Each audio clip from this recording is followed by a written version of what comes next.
Hey there, Pokemon fans. Welcome back to Toronto, Brampton, Ontario, Pokemon Trading Card Game Regional Championship. Kirk Dupe Snacks Dubé alongside my co-pilot. John Kettler, aka Cal checks us on Twitter. Hell yeah, that's where we're at. That's what we're doing. We've got two 5-0 players fighting for that 6-0 here in round 6. That's right. Get Uh, that win, and you're automatically locked for day two. Pretty much what we like to call a galaxy lock here. They are good to go if they pick up the W, and we have what I would consider something along the lines of a blast from the past matchup. Yeah, just a little bit, especially with one of the decks here. Now, granted, yeah, you see that a lot in the expanded format, where a lot of decks they stay good throughout the years, even if the format changes, even if the metagame changes, and no matter how many cards you throw in, it just accumulates on top of more and more stuff. But some decks just stay the cornerstone of format after format. Yep, slowly, instead of getting pushed out of the format, they get slowly bolstered, one or two cards at a time as a new set comes out. Sometimes gaining multiple cards, sometimes not gaining any at all. But what we're going to see here, I'm going to get a quick check on the headphones. We do not have headphones yet. We can't get into the decks yet, John. Right, but that's perfectly fine because looking at just in general the trends we've seen, I mean, it really is just a battle of old and new where some decks have really shined, like Hitmonchan and Zekrom. But as we've heard now, we have our players with their headphones on, and we can get into these two blasts from the past. We got Blastoise on one side with Russell Laparre, and then with Nick Race, we have Trevenant item lock all the way from X and Y. So historically, what would be considered on paper a miserable matchup for Blastoise because Trevenant did have access to Wally and that turn 1 item lock, pretty much shutting down effectively the entire deck. Now, because of the ability to actually have a turn of items because Wally has been banned in the expanded format, Russ actually stands a chance here, depending on whether he goes first. Oh, I completely agree. And in addition to that, Blastoise has a bunch of cards that it can use to get past item lock, like Volcanion Prism Star. And does Russ actually have that in his list? He does have one Perfect. Volcanion Prism Star, not a premium starter for either player here.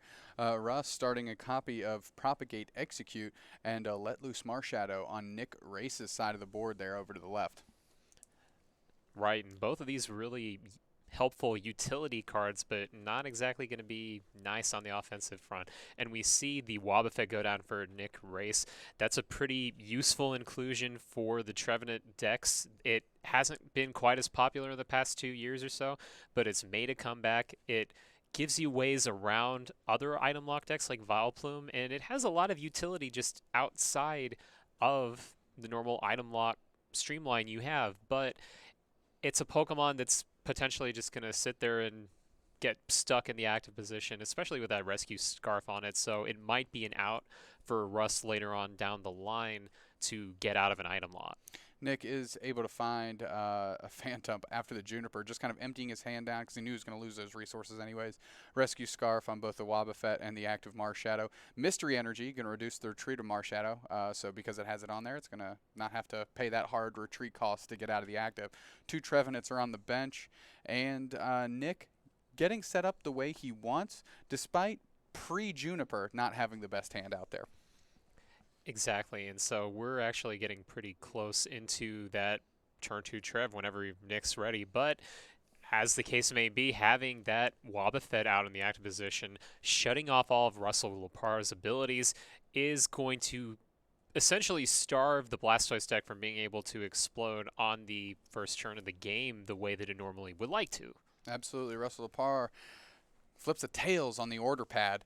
Not going to get his selection of cards there. Looking at his hand, he's going to have to navigate the cards in his hand to try and get himself to the Archies in the hole this turn right now, because once the item lock is in effect, it's incredibly difficult for us to naturally get to an Archie's hand. Exactly, and at that point, we have two different types of lock going on Nick's side of the board, and I think alternating at the right time between the two is going to be his key to winning this game, because right now having that turn 1 ability lock is pretty effective. It's frustrating Russell to the point where it's not going to be quite as simple. He's going to have to combine all of his cards in just the right way. Unfortunately for Nick, that doesn't stop Tapu Lele GX, so I see a turn 1 Archie Ace in the hole without too much trouble here, just because he can discard the right card combination, get that Lele, get Wonder Tag to search his deck for a supporter, obviously Archie's Ace in the hole, and narrow his hand down to 0 without any trouble, because I think that was a Shaman as his last card.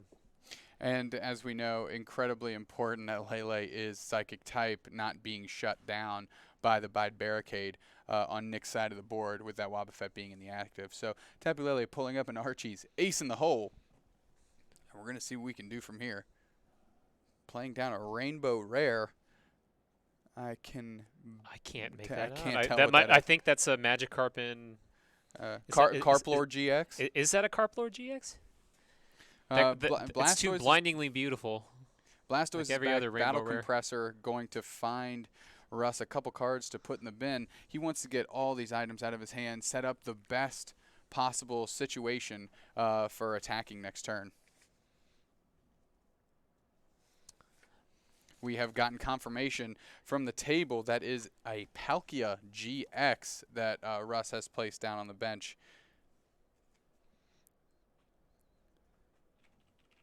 We see an execute. I believe another Archie's and a Juniper went to the discard off that Battle Compressor. Palkia GX, let's go through the stats for him real quick. John Kettler have it in front of me here. 180 HP. Spatial Control, move any number of energy from your bench Pokemon to this one. Hydro Pressure, 60 plus 20 more damage times the amount of water energy on this Pokemon. And Zero Vanish GX, 150, shuffle all energy from your opponent's Pokemon into the deck.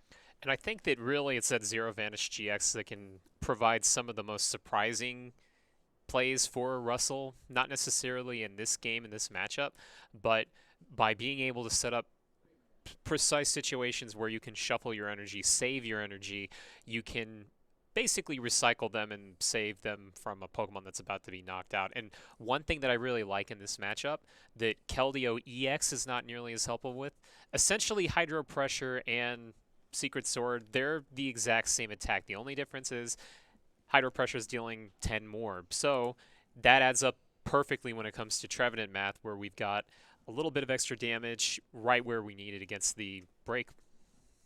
So, you're kind of set for that 10 extra damage and the ability to use that Zero Vanish GX attack. And, of course, the malleability of Spatial Control. You're obviously giving up the ability that Keldeo has to give a natural pivot Pokemon with that ability. Exactly. Nick going through the deck here, computer search, I believe pitching a Versus Seeker and a Psychic Energy. He's got one card of his choosing coming. Rescue Scarf, Mr. Energy on Wobbuffet, and a Versus Seeker going to run back that Juniper for a clean 7. They're going for the high 5. Yep, customary when your opponent has no cards left in their hand and they play Professor Juniper, Professor Sycamore, you got to give them a high 5. It's the law. It's the law. It's the law. Indeed, my friend. 7 cards. Nick really hoping he found himself into a Trevenant to shut off all the items on Russell's side of the board. I'll make it 2. Yep, and so we got a couple Trevenants here. We've got the ability lot going on still. Lots going on in Nick's favor, but if Russell gets the exact card combination that he needs at the right time, remember he still runs a single copy of Guzma, so by being able to get out of the... Oh, and looks like we have a Viridian Forest go down. Excuse me, Juniper for 7. Russ going to find his way. He's got to manually attach those water energy because of the Wobbuffet still being in the active. Russ has got to can't really leverage that Blastoise on bench to just fire up that Palkia with all the water energy it needs to take those one-hit knockouts. However, once it does, Trevenant, great at slowing your opponent down in their setup, great at spreading damage all around, but not very great at taking those quick, big, heavy-hitting knockouts. No, not at all, and this is an awkward situation both players are in. Looking at Russ's side of the board, and getting that Guzma, by the way, will make things substantially less awkward, but at any rate, Russell is stuck right where he's at right now. No abilities, kind of a problem, but Nick is going to struggle to be able to leverage this in the right way that he needs to, because eventually he's going to have to get those Trevenants out and doing something. They are the lifeline of his deck. They deal damage for him. They help set up things for later on down the line for knockouts. So he can't just over rely on this ability lock. Eventually, that Palkia is going to get charged up and knock everything out. Russ, taking a look at Nick's discard, he has quite a full grip there, lots of items as well. Interesting to see where he decides, if he decides to put all those down, so he can try and free up his deck of these what will become eventually very cumbersome item cards that he can't play. Right, and we see Russell still working through his options with all the different items that he has going on, trying to thin and maybe plan ahead a little bit here so once one or the other lock is broken, he can exploit that opportunity. Now, losing the field blower, granted, is going to be a bit of a problem because those rescue scarfs, it's good when those are gone. But I think that given everything else that is in his hand and all the resources that he has, because we only have finite resources in the game, usually anyways, but in this matchup we definitely do, and so he's got to get rid of that field blower and focus on the resources that he has right now and for later on, like the superior energy retrieval and VS Seeker. Russell grabbing Waylord, or excuse me, Magikarp Waylord GX, Carp Lord GX, putting that in the hand off that Ultra Ball, passing over to Nick. And now I kind of feel like it's who's gonna blink first almost. Nick not yet ready to pivot into his Trevenants, and Russell kind of in a stalemate here. Has the Guzma gonna sit on it and maybe try and do the most impactful turn he can when he gets the opportunity.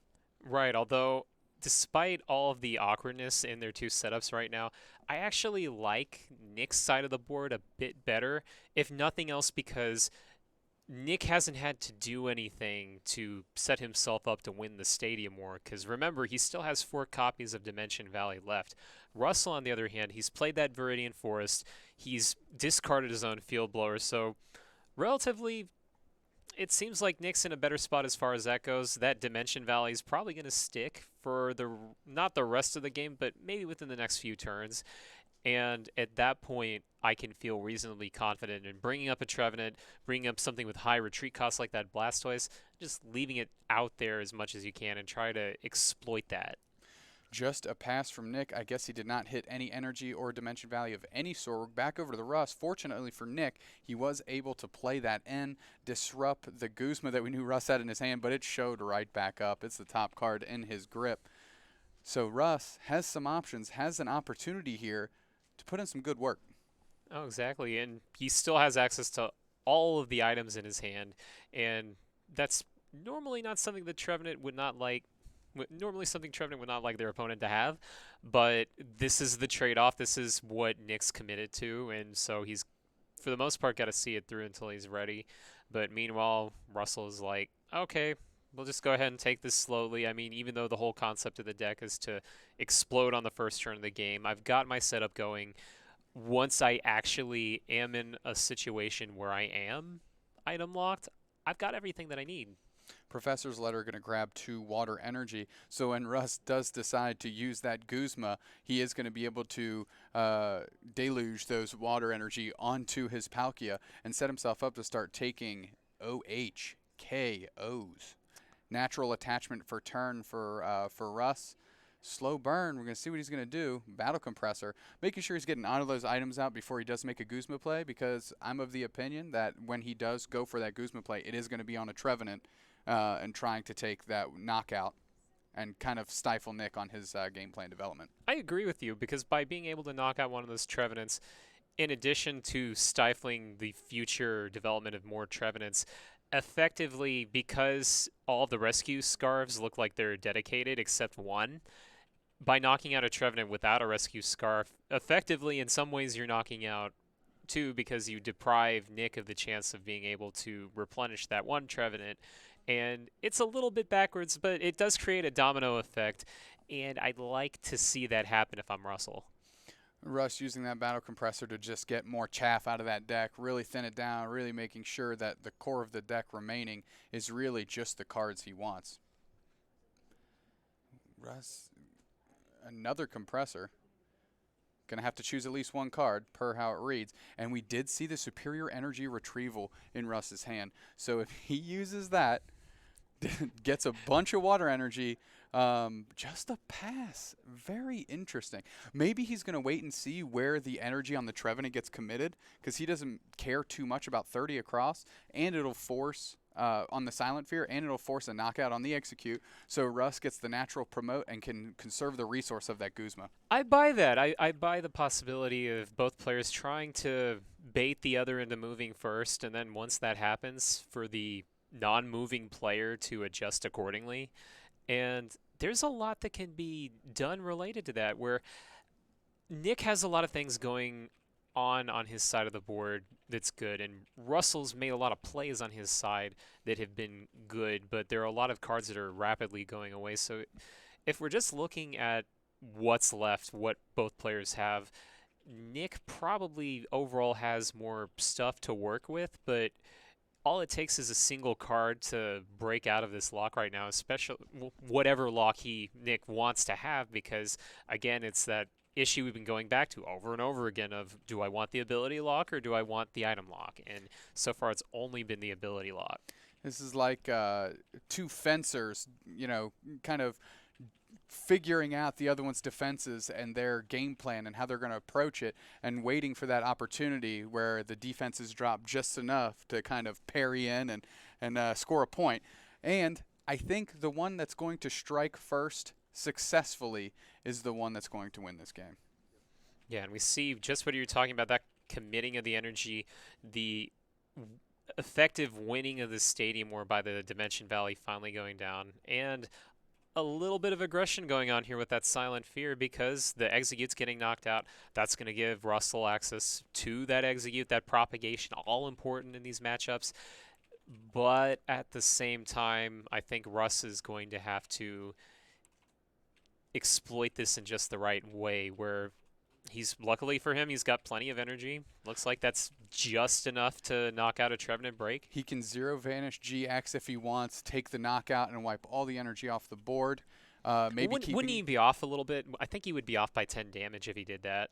160 HP. Yep. So it's a little risky. I think that's still a viable option. Not necessarily at this point, but it is a viable option, and I think that Russell could time that at just the right moment to really frustrate whatever game plan Nick has. Thanks for the catch on that, Keller. Genuinely appreciate it. However, we do know that there's enough on it now to just take that hydro blow pressure it away, knockout. yeah. And that's exactly what we have going on right now. Russ, in a slightly embarrassing scenario here, looks like one of those water energy is not foil. I don't know how he's going to recover from that, but here we are. That's pleb play right there. Yep, he's going to have to navigate those waters. Yeah. Well, I don't know if he can really navigate them when they're just static like that. That's more like ice energy. This doesn't look nice. Doesn't look nice. You heard it from the lawyer himself. Doesn't look nice. Doesn't look pretty. Nope. Knockout. Nick. Let's see what he can do on his turn. That Dimension Valley still in play. And we have the Guzma up for the Blastoise. Yep. This is a pretty aggressive play right here, but I notice a little bit of hesitance in exactly what direction he wants to take it in. I would not mind additional item lock. I think that's perfectly fine, although it looks like he does not have the follow-up cards that he needs to just score anything. Like he's just an energy away from having been able to Silent Fear this turn. And that's seeing that in the promotion of the Trevenant non-broken, we'll say. Trevenant Break, obviously, keeping its post on the bench. Reg Trev going into the active. And really challenging Russ to say, okay, you can't use items. How are you going to get this Blastoise out of the active? Rusty, on the other hand, we do know he's thinned his deck a lot. He does have Guzma in there, and he does have access to using things like Shaman if he wanted to dig. And the Guzma's all the way on the right there. Right. It's the card furthest to the right. You got your pick on which knockout you want. What are you going with? I like the idea of that Trevenant Break being knocked out. I don't mind. With the Phantom, though, I don't know. I mean, being able to knock out the Trevenant Break gives Russell a little bit more of an option, although I think what we might be seeing here in a bit is early GX attack, maybe. Okay, I like this. Russ using the Guzma on the Phantom, so he's going to stifle Nick's ability to get more Trevenants built, but also unlock his items for the turn while advancing his game plan, taking knockouts. We saw the Versus Seeker pulling up, I believe it was the Guzma back into from his discard to his hand. So And that then we've he got another Guzma coming up. exactly. So he can always get out of a stall Guzma from Nick if he so chooses. Trev Um, break coming down. and with both players only running a single copy of Guzma, it's easier said than done to be able to immediately follow up with a VS Seeker Guzma of your own. So it looks like we were talking about this earlier with the blinking first thing, and it looks like right now at least Nick blinked first in this situation where he did not have the immediate out to bring that Blastoise right back up. Kind of raising the point, did Russell a favor there by knocking out that execute with the first Silent Fear.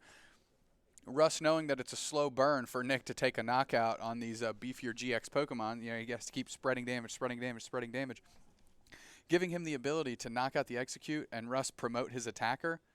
Oh, and we've got the counter catcher going down, so no Guzma, but maybe we spoke too soon about Nick blinking first because, hey, we've got that Silent Fear going again, and now the pressure is on for Russell to play that Guzma or to dump a whole bunch of energy on Blastoise to get it out of the active. Russ looking at a grip of, I believe it's 5 cards. If there was a Guzma in there, I don't think he would be pondering his opportunity here. His deck's pretty thin. I think he has a Juniper in there. You got to consider dumping all those resources just for the fear of decking out. And plus, just as a play style matter, I think Russell's a relatively quick player too.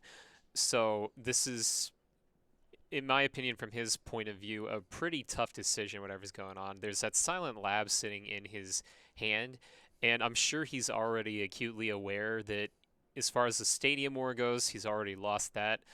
So it really comes down to when does he actually need to drop that Stadium? When is the absolute most opportune moment for him to deprive Nick of a Dimension Valley? And that probably has some combo with an N. Russ, what? Excuse me, Russ. John, what is the second card from the left in Russ's hand? I Is think it an I Acerola saw. or a I think I Guzma? saw a Guzma in his hand. Yeah. There it is. The question is just how he wants to go about it, and it looks like he's wanting to score the knockout while reactivating items and getting himself some energy. So intelligently enough, propagated those eggs back into his hand to use them if necessary, insulating, buffering his hand a little bit. Let's say he gets end again, those will go into the deck. However, at least he'll have access to more cards essentially, so the deck out will be slower. Right. Air quotes. Trainer's Mail finds another Versus Seeker. Versus Seeker will be able to grab the Guzma again if he wants it. It doesn't sound too bad to me. You've got a Pokemon that's ready to attack, and you just want to keep yourself from getting stalled out and letting the Silent Fears creep and take over the game. Exactly, and I feel like at this point, Nick is a little bit too far behind. He's just a little bit of damage too far off from being able to deal with that Palkia GX. With Tapu Lele as energy drive as its only but best attack, it has ways to be able to deal with any Pokemon in Russell's deck that has too much energy, but I don't know how practical that is to fetch. I don't even know if it's still in the deck. Great sequencing by Russ, using the superior energy retrieval, getting rid of those 2 eggs he propagated back before bringing up the Wobbuffet, grabbing 3 water energy out of the discard into his hand, Silent Lab to cancel out the Wobbuffet's effect. So now Deluge is active again. And here we go. We might see the knockout wipe all the energy off. That is the Zero Vanish GX for a knockout and 3 energy gone. And there's a knockout, but the energy's still hanging around. Still hanging around, shuffled into the deck. But Nick needs to find these energies, and he needs to find a Dimension Valley, and he has to promote a Trevenant here. Otherwise, what's the point of the deck? If you just let Russ keep operating with no regard for what he's doing, then he's going to take this W. Yeah, I mean, especially because the whole concept of the Trevenant deck is disruption. So it's shutting off something at some point, it's shutting off an ability, it's shutting off an item. But in this spot, in Nick's one situation that might be the most beneficial for him, it would be to get an immediate knockout or some way to address that Palkia because it's hanging there, it's got damage on it. It could be knocked out theoretically. It's just the cards aren't lining up right for him. It starts with Dimension Valley. I believe he has Psychic Energy in hand. From there, how do you get rid of this Palkia? And Russ, intelligently enough, maintain those 3 water energy, can maybe get another attacker set up. And there's that Lele in Nick's hand. It seems like he has a lot of the resources. It's just he's about a card off of being able to immediately handle it. So in terms of what the best way for him to handle this is, it might really come down to just additional attrition. It might come down to trying to force Russell to use the same things he's been using over and over again, maybe even bring out the Blastoise repetitively, but that's a little bit harder right now. Let's see. With so few cards in his hand, I just don't see it. Mystery Energy on Wobbuffet, letting Russ operate unimpeded here. Russ will be able to get the knockout on this Trevenant and continue Palkia's steamrolling of Nick's side of the field. Right, and speaking of steamrolling, there's an additional amount of steamrolling there. A quick, easy knockout.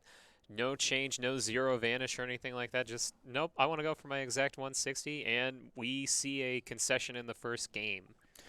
Just south of 25 minutes, 30 seconds left in round 6.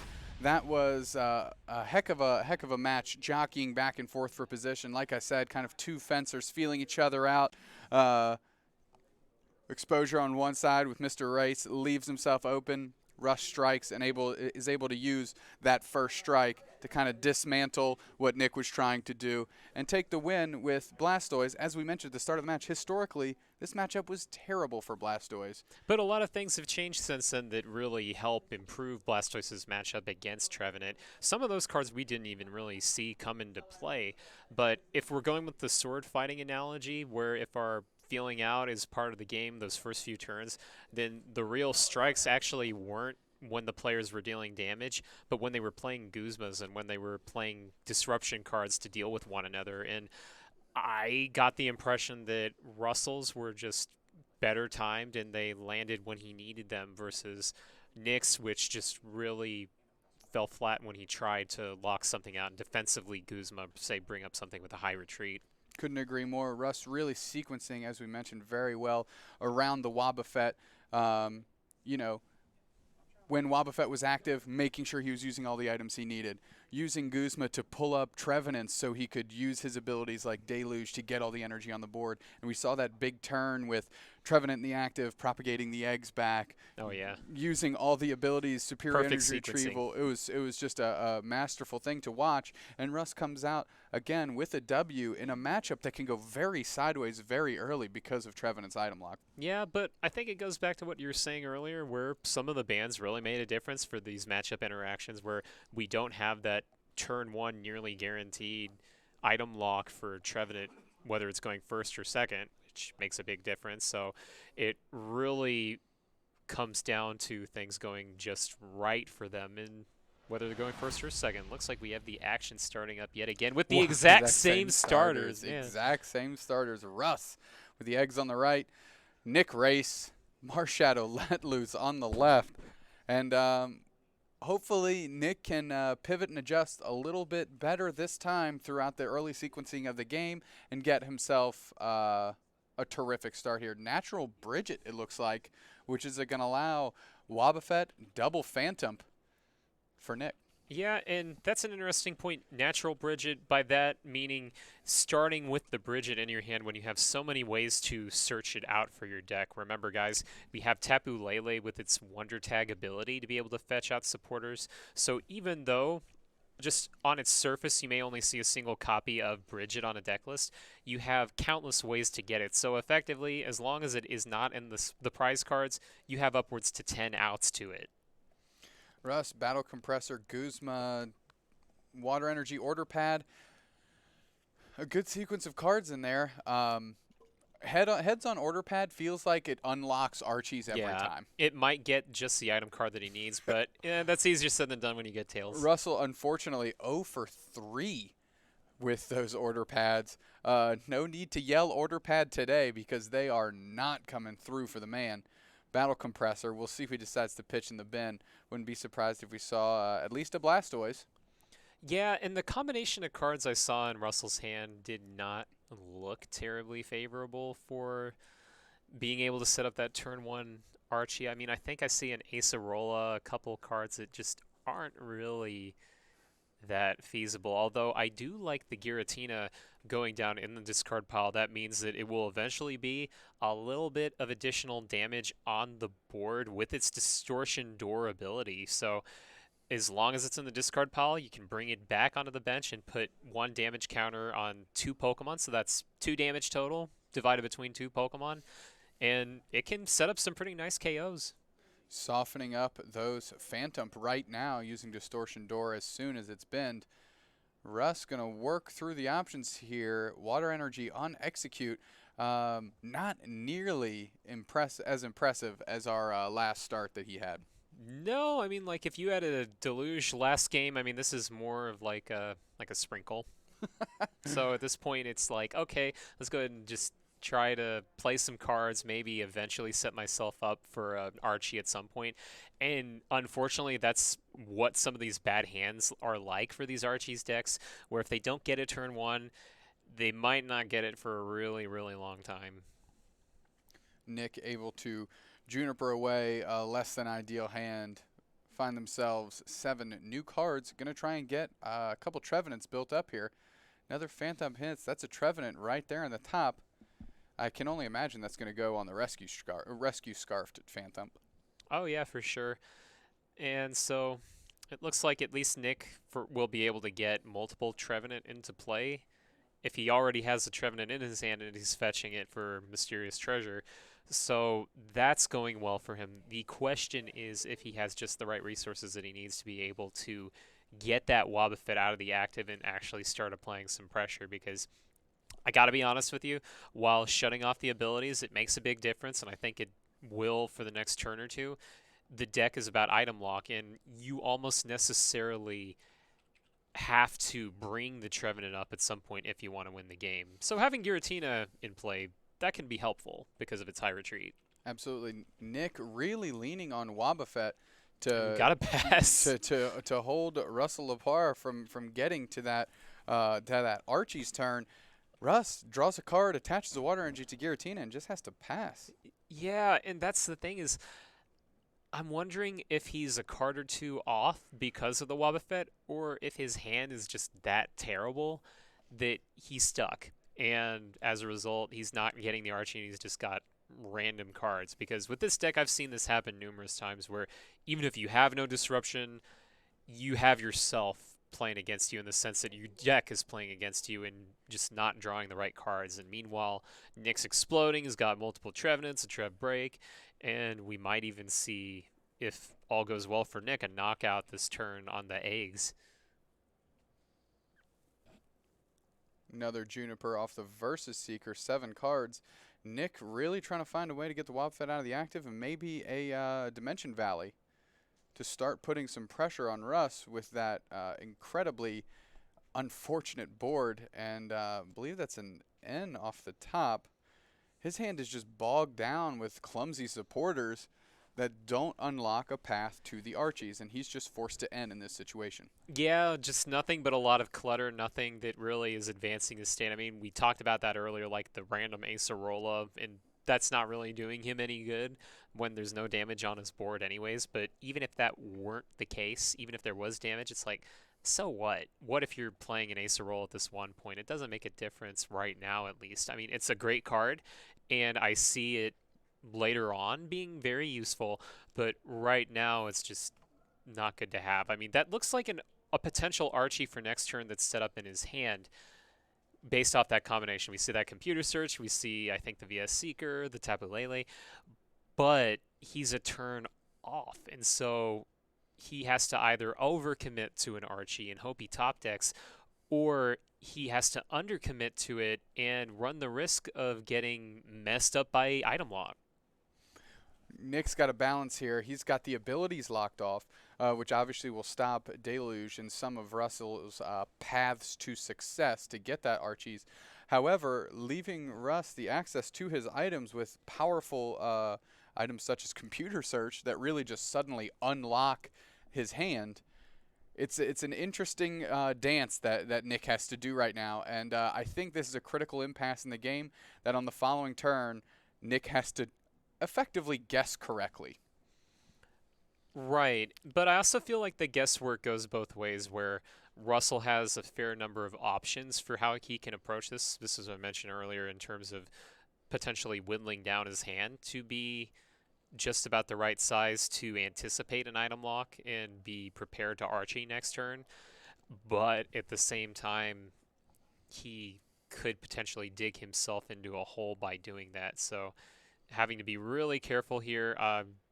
We get the heads He on the order pad, finally so hits an order he gets pad. that item. If I'm Russ, I'm up a game. This is kind of a high roll deck. I think I feign a little weakness because his hand is actually particularly strong, but he already supported this turn.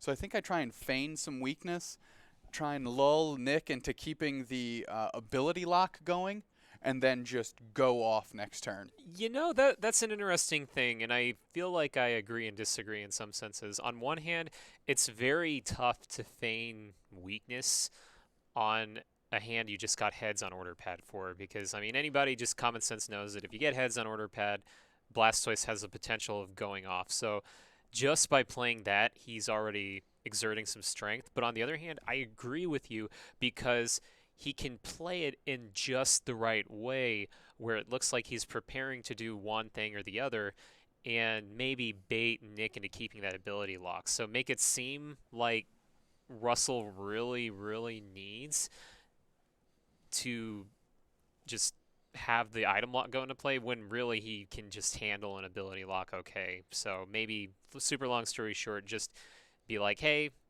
I'm really afraid of the Wobbuffet, but turn out to be bluffing and be like, oh, I'm just fine with the Wobbuffet. Yeah, I think to your point, once you play the trainer's mail for the order pad, you're kind of priced in to keep going. Yeah. I would have actually waited, and because he had the computer search in hand and the makeup of his hand, I think was a very easy unlock to Archie's the following turn. I think I would have just schlubbed past and hoped that Nick keeps leaning on that Wobbuffet. Well, that's just the thing, though, where we were talking earlier about this overcommitting or undercommitting to the Archie. And by playing this computer search, we see Russell.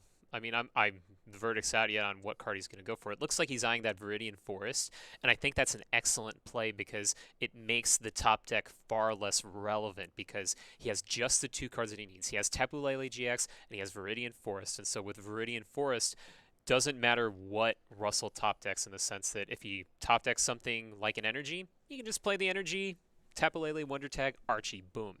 If he top decks something other than an energy, he can discard it to get the energy and set up the Archie. So it looks like he's set that up in just the right way to get Archie, so long as he doesn't get end. Correct. That's really what it comes down to here. Rush showing a little bit of strength. Nick knows he just computer searched for a card that he did not play. There's that Guzma coming out again. Guzma coming out. We're going to see some Silent Fears knockout. So Russ is going to have access to Archies and be able to deluge this turn if he wants it.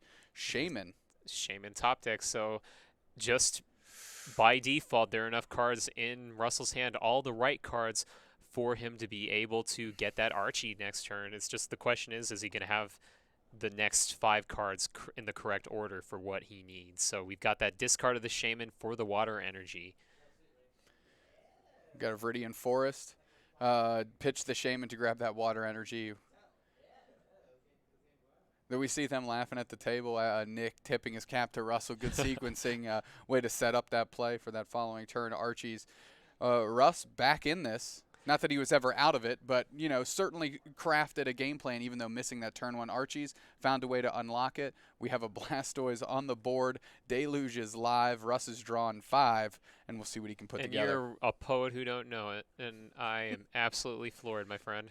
Yeah, well, sometimes it just works out that way. Yeah, so sometimes it does just work out. But one thing that is totally well orchestrated that you don't hope to just stumble into is how good Viridian Forest is for the deck.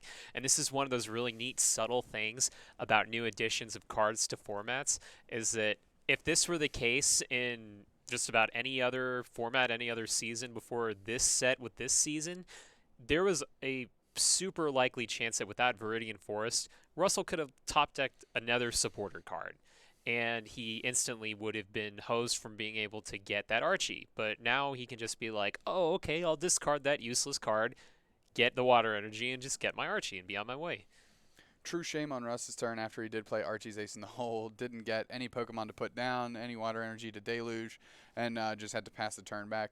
Nick using Russ's Viridian Force, getting rid of a useless Enhanced Hammer to grab himself a Psychic Energy so he can start streaming his attackers on his side of the board and keep the pressure up on Russ.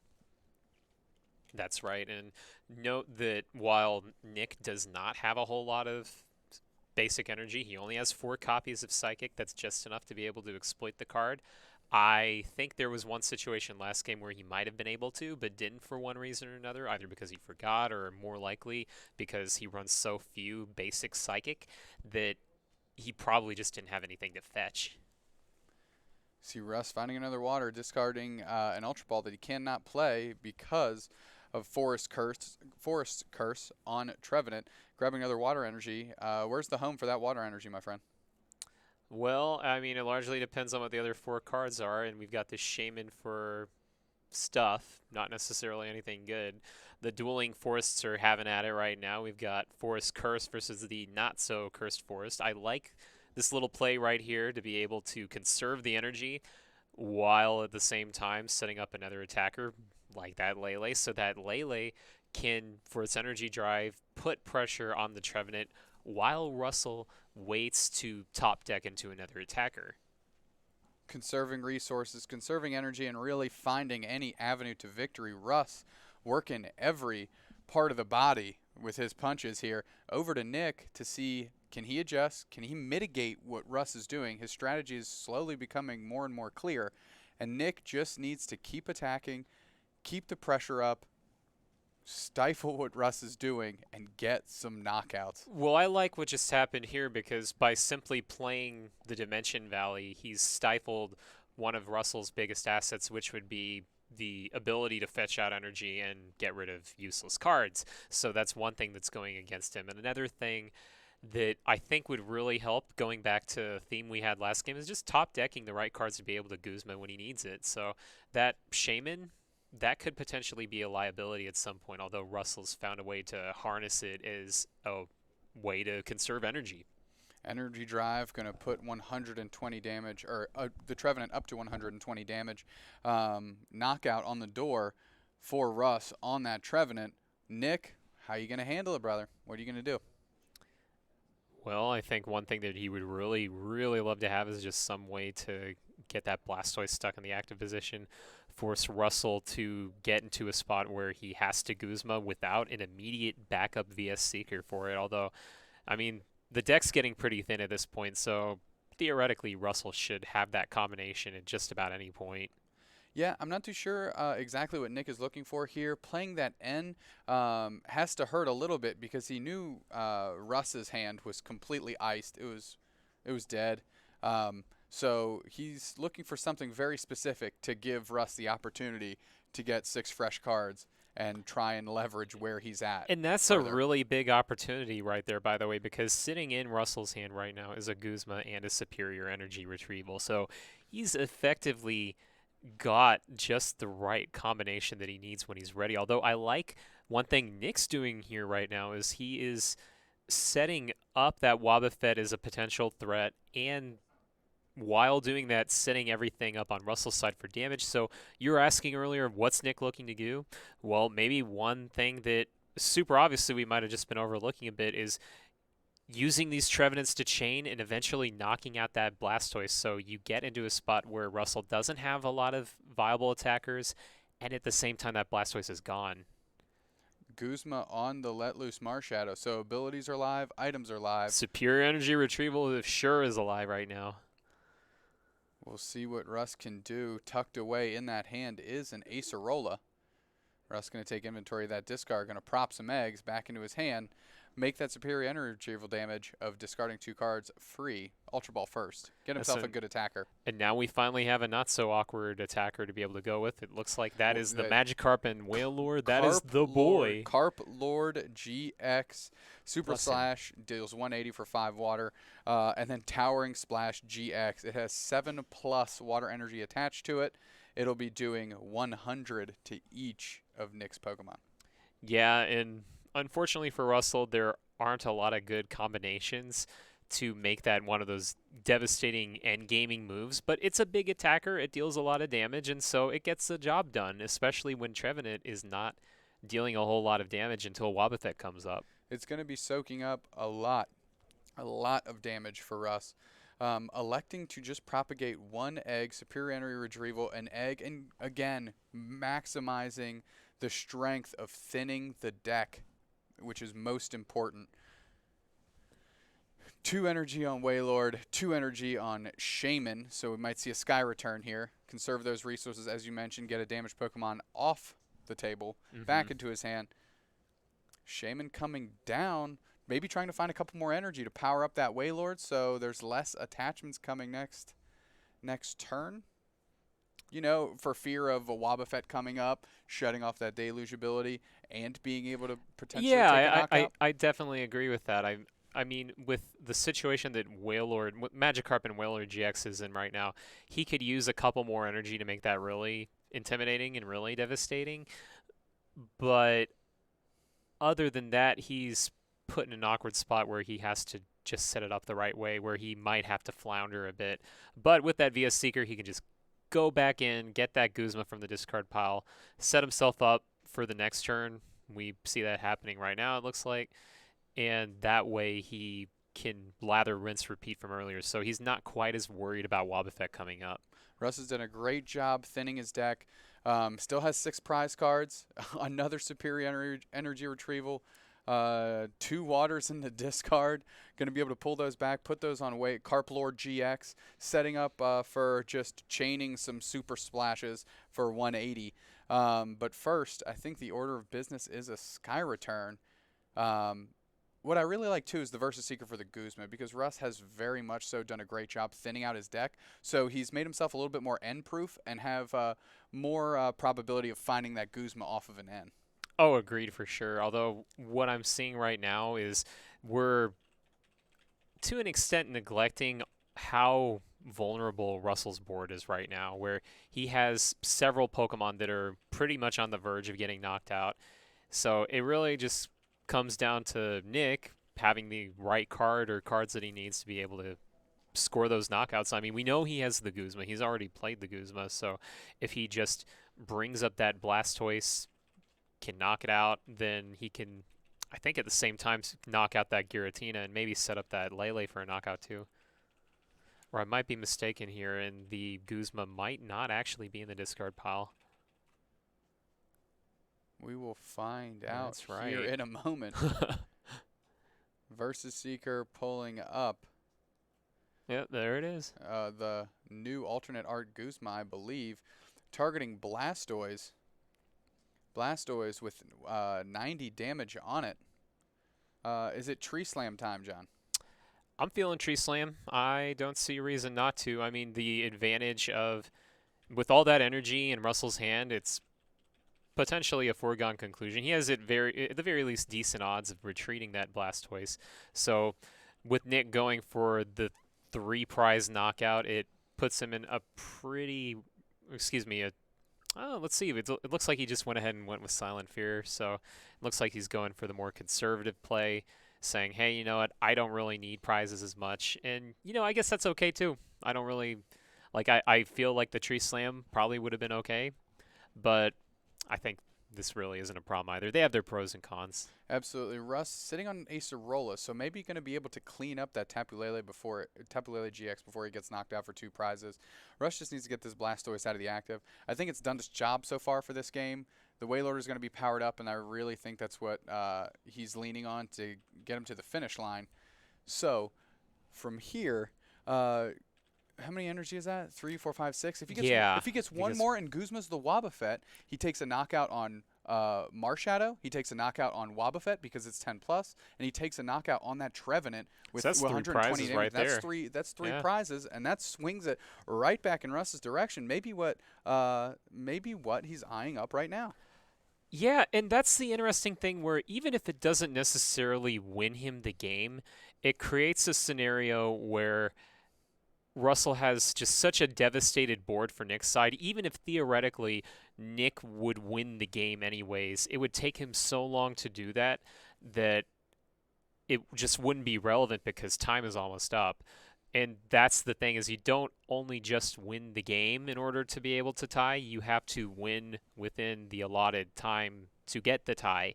And so Nick is doing some pretty good stuff here. He's got a lot of damage on a lot of Pokemon, but it's set up in just the way where it's a little bit too late, you know? I agree. I just confirmed really quick that it is actually 8 energy. It's 1 and 7 more. So Russ would have needed off that professor's letter to have 2 water energy left in deck to be able to make that happen. So yeah, so he's just a little bit too off, and by a little bit I mean he's 2 energy off. 2 energy off, and I think he's got a couple energy prized as well, which is what makes that professor's letter even more disheartening. Because I thought Russ had found himself a way to success here with that Towering Splash GX. Yeah, but there's something beneficial about knocking out that Wobbuffet because it's the only path that Nick really had to a fast knockout on Russell. And now that it's gone for the time being, I mean, there are ways to be able to get it back like Super Rod, but at any rate, it's a little bit harder to pull that off. And with so little time left, I mean, like, unless Nick just really picks it up and gets a whole bunch of knockouts all at once, it does not look favorable for him. Four prizes left. With 10 seconds. And 3 mons with tons of damage. Doing some quick math. We got a Tree Slam. Ooh, and so is he going to draw his card in time? Is he going to... Oh, so technically... and that's the thing. There might be a little bit of an issue between our clock and the judge's clock, but there's some ambiguity who might actually be turn 0 in this situation, because if our clock was right... Okay, and it looks like we have... Okay, yep, and we've got clarification here. So Nick is indeed turn 1, and so that is super close, and that's where every second can count in this situation. And I love that Acerola because that sets Russ up perfectly to be able to save himself from getting knocked out, from losing essentially in just 2 turns. And so are we going to see so Russ thinking about the hard retreat after the Acerola? 4 energy going to the discard. That is a Carplord GX that is light on its fins, getting itself back to the bench. Shaman into the active. That might be a tag team of a little fish and a big fish, but that was a big fish play if I've ever seen one. Russ maybe going to attach the water energy to the Shaman and just saying, hey, turn on my turn 4, what have you. Yeah. I was going to say Sky Return, turn 3, but turn 2. Good night, John. I can't think of it. On his turn 2 would have had the Sky Return set up. But alas, just a pass. Turn 1 on Nick. And we'll see what Nick can manage. It might be a little too late here, John. And Russ might be taking this one 1-0. I agree. I think he just set that up so that there's no way that he loses. And so he's able to win the series on just the one game. I mean, I feel like I was pretty satisfied watching this whole series. They played at a decent pace. I don't really feel like there's any lack of movement, despite the fact that one deck literally locks things, either items or abilities. And overall, that was just pretty exciting. I don't know what to expect sometimes out of Trevenant and Blastoise matchups, where sometimes they can be really lopsided. But that was actually a really good exchange between the two of them, where we had that feeling out of each other in the first game of seeing, okay, well, when do I want to alternate between ability and item lock? We had the, oh, where's my Guzma? Where's my out to the Guzma? And it was overall just a good, clean 2 games. I liked it. Yeah, it was really good. You could really see Russell Laparre, one of the more popular and known players in the community, really known for his play skill, and it was on full display there in both games, navigating some difficult situations, whether it's ability lock or item lock, and finding a way to get that W. And a lot of it really just came down to patience, just being able to wait out whatever adversity was coming your way from the disruption decks. Absolutely. Russell choosing his spots well, leaving round 6-0 now, undefeated streak, almost a galaxy lock for day 2, and we will grab him, and we will be right back with the winner's interview. Stay tuned.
Hello, everyone. Welcome back to the 2019 Pokemon Trading Card Game Regional Championship, and I am here with the Round 6 winner, the Galaxy Locked only undefeated winner of Round 6, Russell Laparre. Oh, did John and them tie?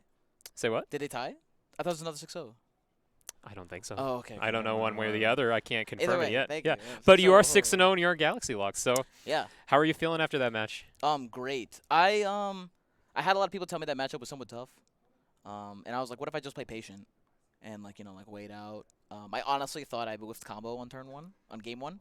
And then I drew into like the double ultra ball, and I was like, I could just get a Blastoise. I'm dumb.